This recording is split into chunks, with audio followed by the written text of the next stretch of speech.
እንደምን አላችሁ ወደ ተማሪዎች በዛሬው ዕለት የምናየው የ11ኛ ክፍል የጂኦግራፊ ትምህርትን ዩኒት 6 ነው። የዩኒት 6 ፓርት 2 እናያለን ለዛሬው ማለት ነው። ሜጀር ግሎባል ኢንቫይሮንመንታል ቼንጅስ ይላል ይሄኛው ቶፒክ። ይሄን ቶፒክ በዚህ ቶፒክ ላይ በአጠቃላይ 80 ጥያቄዎችን አዘጋጅተናል። የመጀመሪያውን ፓርት 1 ሰርተናል። እስከ 1 እስከ 40 ያሉ ጥያቄዎችን እዚሁ የዩቲዩብ ቻናል ላይ ማግኘት ትችላላችሁ ካላያችሁት ማለት ነው። ጂኦግራፊ ብቻ ሳይሆን ያው ሌሎች የትምህርት አይነቶችንም እንደዚሁ እያዘጋጀን እንገኛለን።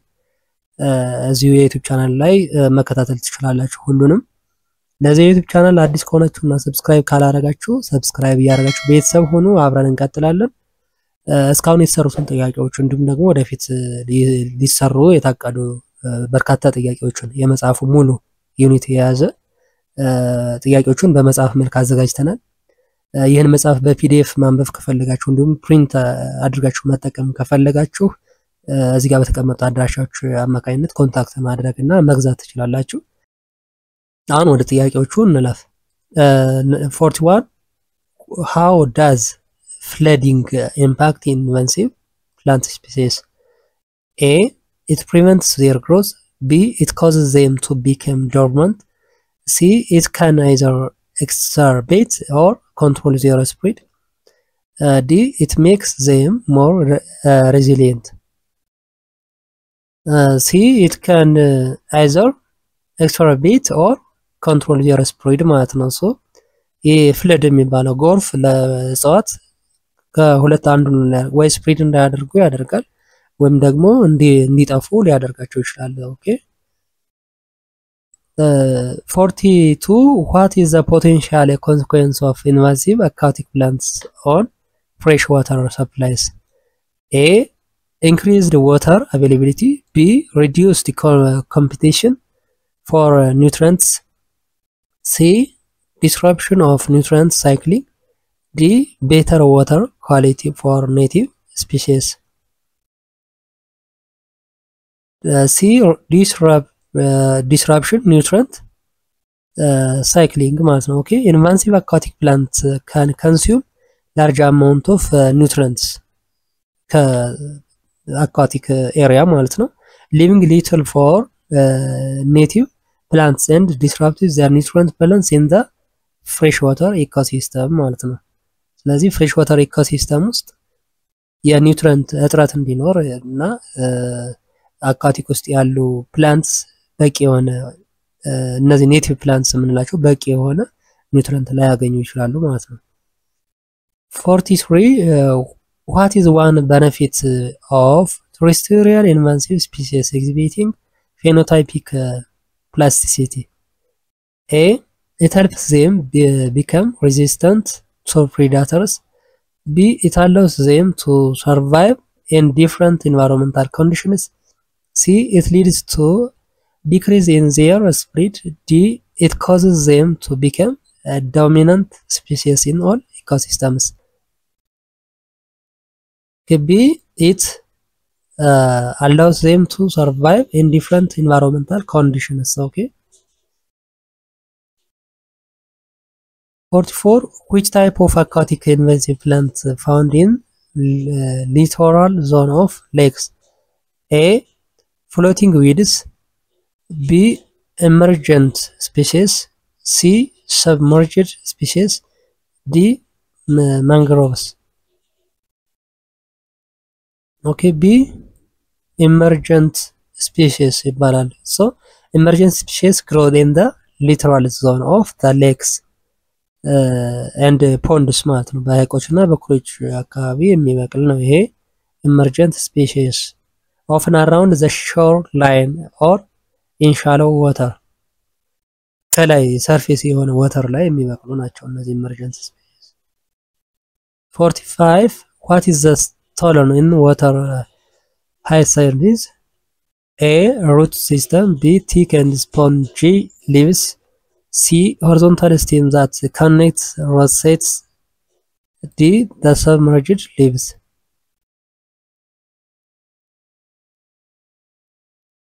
Okay, C, horizontal stem that connect rosettes ማለት ነው። ይሄ horizontal stolon የሚባለው the horizontal stem ነው ግንድ የግንድ ክፍል ነው it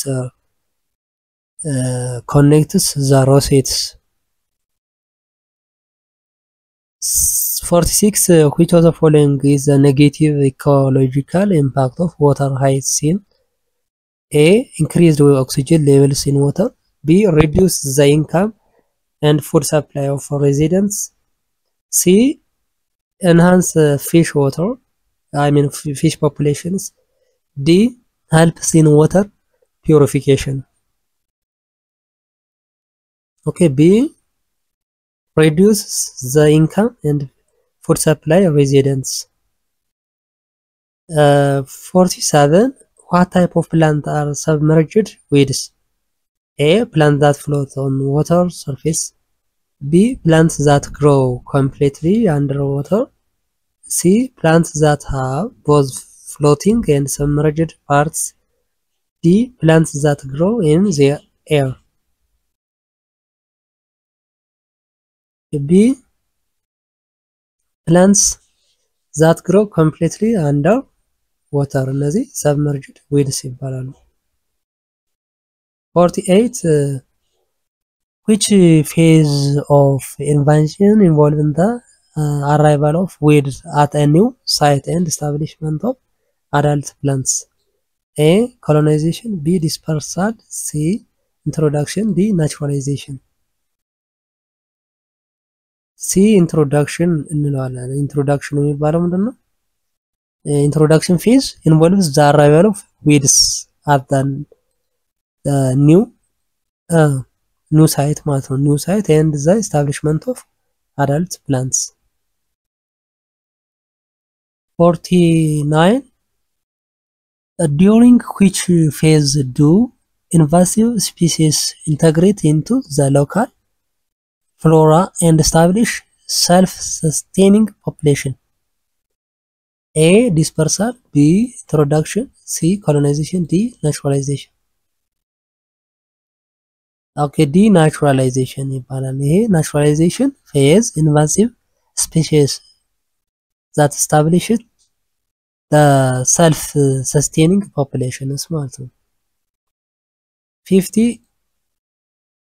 what determine whether an introduced species can survive and reproduce in a new environment A species color B abiotic variables like temperature pH and salinity C species ability to fly D species native environment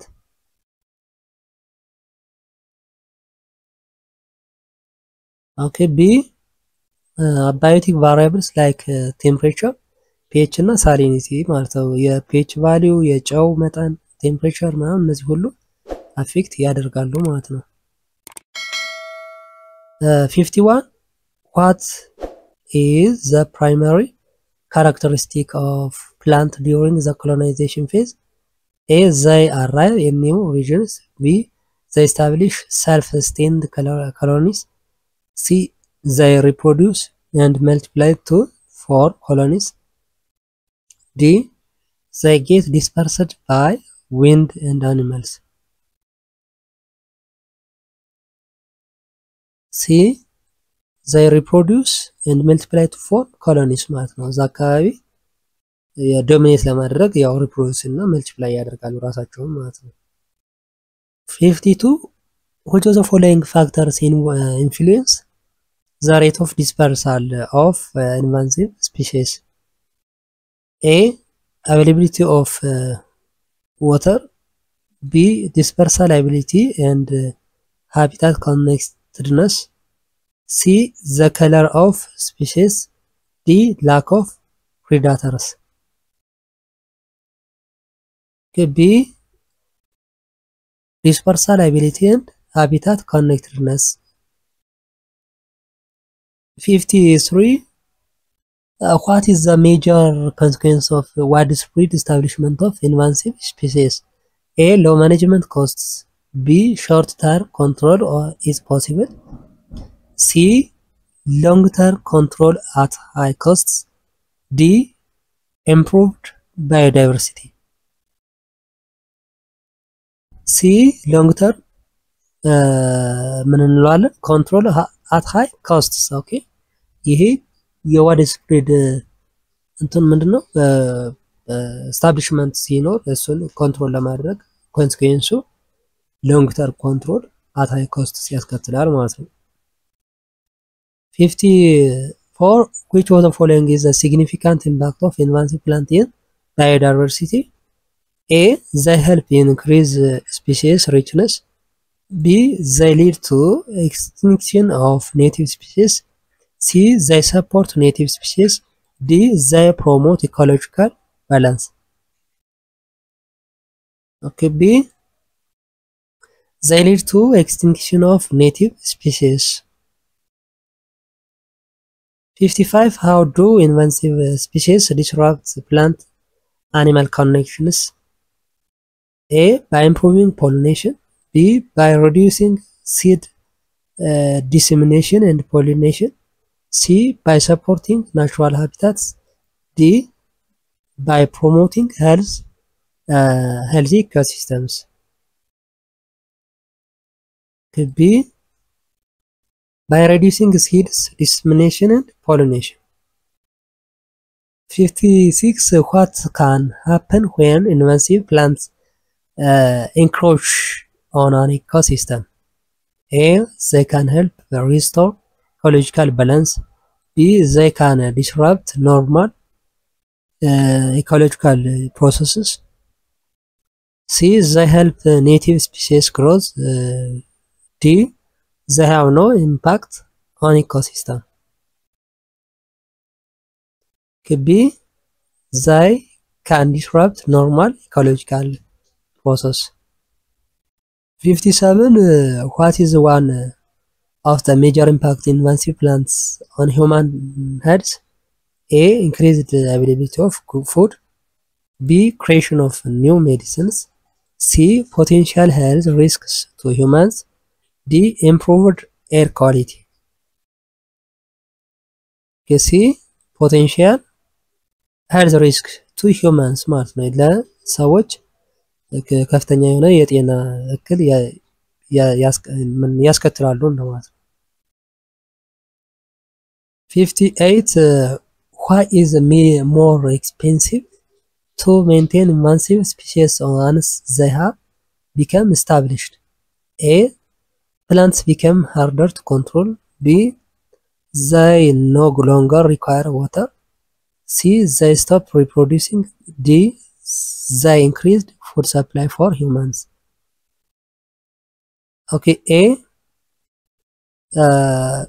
plants become harder to control ማለት ነው አንዴ established ከሆኑ በኋላ ያንን አካባቢ ኮንትሮል ለማድረግ ከባድ ነው የሚሆነው ማለት ነው 59 what is the primary concept behind the poverty environment nexus A poverty leads to establish environmental degradation which increases poverty B environmental degradation reduces poverty C wealth reduces environmental harm D all forms of wealth contribute to environmental degradation okay A poverty leads to environmental degradation which increases poverty ነው ያው ያባብሳል ነው ይሄ environmental degradation 60 how does poverty affect land degradation A poverty leads to better management of land resources B poverty encourages sustainable agricultural practices C poverty results in overexploitation and degradation of land resources D poverty causes less soil erosion C poverty results in overexploitation and degradation of land resources 61 what is a major consequence of soil degradation in poor countries A increased crop yields B better soil fertility C reduced soil fertility and low yields D improved water retention in soils C. Reduced soil fertility and low yields. 62. Which of the following is management option of combat soil degradation? A. Increased forest cover loss. B. Overgrazing livestock. C. Improving cropland management. D. Reduced use of the organic fertilizers. C. Improved cropland management. Okay, to manage soil degradation, the improved crop land management is best math. Okay.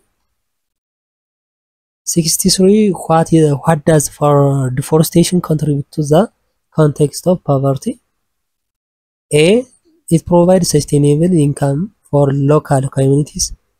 B. It increases the wealth of poor people. C. It can both create and destroy assets for poor people. D. It protects local biodiversity. C. It can both create and destroy assets for poor people. 64. What is one of the potential benefits of strengthening the right people to forests? A. Increased deforestation. B. Reduced participation in forest management. C. Enhanced poverty reduction through sustainable forestry. D. Greater loss of biodiversity. C. Enhanced poverty reduction through sustainable forestry ማለት ነው። ያው sustainable ማለት ቀጣይነት ያለው በተቆረጡት ወይም ደግሞ በጠፉት ቦታ ላይ ሌሎችን እየተኩ sustain ማድረግ ነው። 65.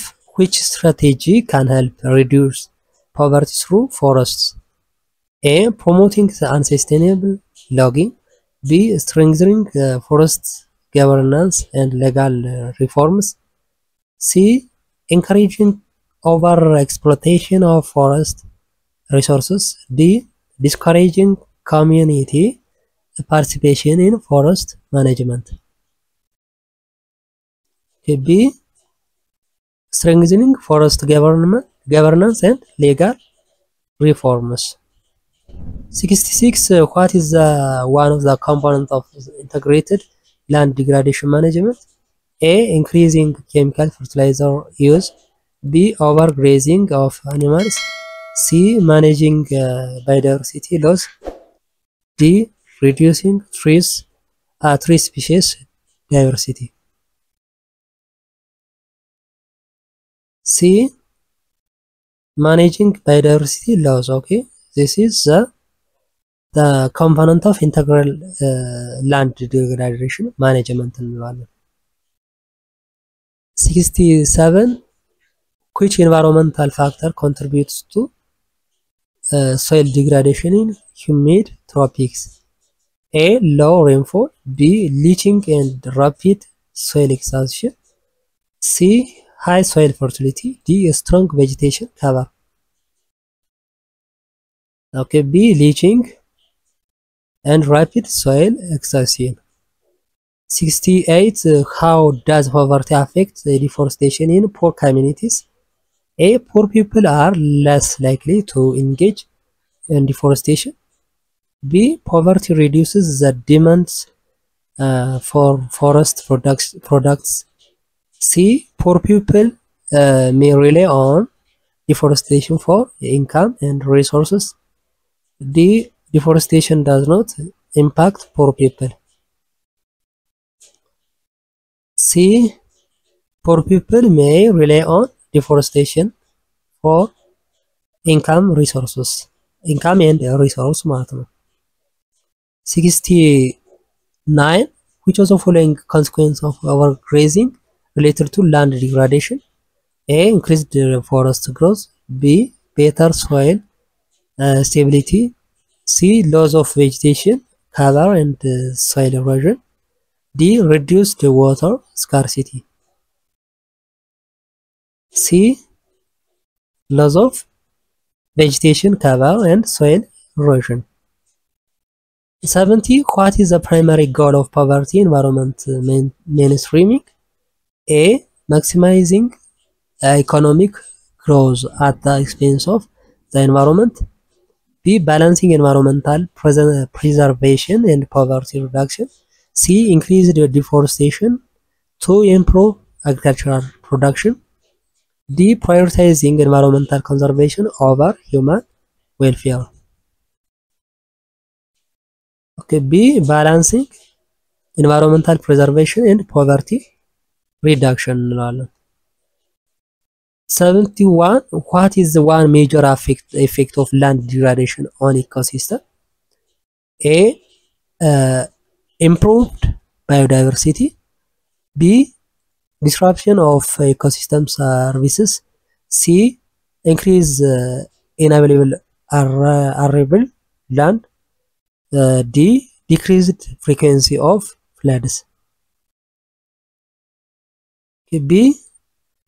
Disruption of ecosystem services. Okay, this is the major effect of land degradation on the ecosystem. 72. Which approach can be used to manage deforestation while reducing poverty? A. Promoting illegal logging. B. Establishing protected areas, sustainable forest management. C. Reducing forest cover for agricultural expansion. D. Ignoring forest governance and legal issues. B. Establishing protected areas and sustainable forest management. 73. What is the impact of soil erosion caused by torrential rain? A. Increased agricultural productivity. B. Reduced loss of soil nutrients. C. Accelerated degradation of soil and loss of fertility. D. Better water retention. Okay, C. Accelerated degradation of soil and loss of fertility. 74. What is environmental degradation? A. The improvement of ecosystem. B. The deterioration of environment due to destruction of ecosystem and pollution. C. The growth of wildlife population. D. The conservation of natural resources. B. The deterioration of environment due to destruction of ecosystem and pollution. እነዚህ ፖሊዩሽንም ዲስትራክሽንም በአንድ ላይ environmental degradation እንለዋለን። 75. Which of the following is an example of land degradation? A. Air pollution. B. Soil erosion due to poor farming practices. C. Overfishing. D. Deforestation. C. Okay, B. Soil erosion due to poor farming practice. land degradation እንለዋለን። ሌሎቹ ያው environmental degradation እንላቸዋለን። ይሄኛው ግን ስፔሲፊካሊ ለland degradation እንለው ነው። 76. Which of these activities contribute to water degradation? A. Legal waste disposal. B. Planting trees. C. Illegal dumping of waste into rivers and oceans. D. Water conservation. C. Illegal dumping of waste into rivers and oceans ማለት ነው። Okay, this is water degradation. 77. What is the primary cause of atmospheric degradation? A. Increased consumption of material goods. B. Decreased level of industrial production. C. Reforestation. D. Agricultural expansion. A. Increased consumption of material goods. Okay, this is the cause of the atmospheric degradation. The increased consumption of the materials leads to higher emission of greenhouse gases ስለዚህ ማቴሪያሎችን በተጠቀመ ቁጥር ይሄ greenhouse gas ለኤር ፖሊዩሽን እና ለኦዞን ዲፕሌሽን የሚያስከትሉ ስለሆነ አትሞስፌሪክ ዲግራዴሽንን ያስከትላሉ ማለት ነው 78 which was of the following is not the cause of environmental degradation A deforestation B overpopulation C recycling D pollution A this is recycling helps reduce waste and pollution ማለት ነው recycle ማድረግ wasteን reduce ለማድረግና ለፖሊዩሽንን prevent ለማድረግ ምን ተጠቀመው ነው ማለት ነው 79 which environmental impact is caused by the exposure of toxic air pollution A respiratory problems like pneumonia and asthma B soil fertility improvement C increased biodiversity D preservation of water resources okay A the respiratory problems like pneumonia እና asthma ማለት ነው ለአስም እና ለኒሞኒያ ያጋልጣል ማለት ነው የቶክሲክ ኤር ፖሊዩታንት ኤክስፖዝ መሆን ማለት ነው ኦኬ 80 ይሄ የመጨረሻው ጥያቄ ነው how does deforestation contribute to environmental degradation A by reducing soil erosion B by promoting biodiversity C by exposing soils to erosion and reducing fertility D by increasing crop yields C by exposing soils to erosion and reducing fertility ይሄ ለenvironmental degradation ያጋልጣል ማለት ነው ማን ነው እንደዛ የሚያደርገው ይሄ ዲፎረስቴሽን የምንለው ማለት ዲፎረስቴሽን ኮንትሪቢዩት ያደርጋል ሶይልን ኤክስፖዝ በማድረግ ለኤሮዥን እና ፈርቲሊቲውን ዲክሪዝ በማድረግ ማለት ነው ኦኬ ዛሬውን የጂኦግራፊ ጥያቄና መልስ በዚሁ ጨርሰናል ለዛሬ ማለት ነው ቀጣይ ዩኒቶችን እንቀጥላለን ሌሎች የትምህርት አይነቶችንም እንደዚሁ እየሰራን እንገኛለን ይሄ ቶፒክ ዋናው ዓላማ ምንድነው ለክፍላችሁ ፈተና እንዲሁም ለኢንትራንስ ኤግዛም በቂ ዝግጅት እንድታደርጉ ሞር ከማንበብ ይልቅ ሞር ጥያቄዎችን ብትሰሩ ኢፌክቲቭ ትሆናላችሁ ኮንሰፕቱን በደንብ አንደርስታንድ ማድረግ ትችላላችሁ ሌሎች ኤኒ የትምህርት አይነቶችንም ስታነቡ ሞር ጥያቄ ብትሰሩ ውጤታማ ትሆናላችሁ ማለት ነው ስለዚህ እስካሁን የተሰሩትን ጥያቄዎች እንዲሁም ሌሎች በርካታ ጥያቄዎች የዚህ መጽሐፉን አጠቃላይ ማለት ነው በጥያቄ መልክ መጽሐፍ አዘጋጅተናል ይሄ መጽሐፍ እያንዳንዱን ዩኒት እንደዚሁም ደግሞ ሌሎች ሞዴል ኤግዛሞችንም አካቶ የተዘጋጀ መጽሐፍ ነው ይሄን መጽሐፍ በፒዲኤፍ ማግኘት ከፈለጋችሁ እዚህ ጋር በተቀመጠው ሊንክ መሰረት እየገዛችሁ ፒዲኤፉን ማንበብ ትችላላችሁ ፕሪንት አድርጋችሁም መጠቀም ትችላላችሁ ማለት ነው እንደዚሁ እንቀጥላለን ለዚህ የዩቲዩብ ቻናል አዲስ ከሆናችሁና ሰብስክራይብ ካላረጋችሁ ሰብስክራይብ ያርጋችሁ ቤተሰቡን አብረን እንቀጥላለን በሚቀጥሉት በሌላ ቶፒክ እስከምንገናኝ ሰላም ሁኑ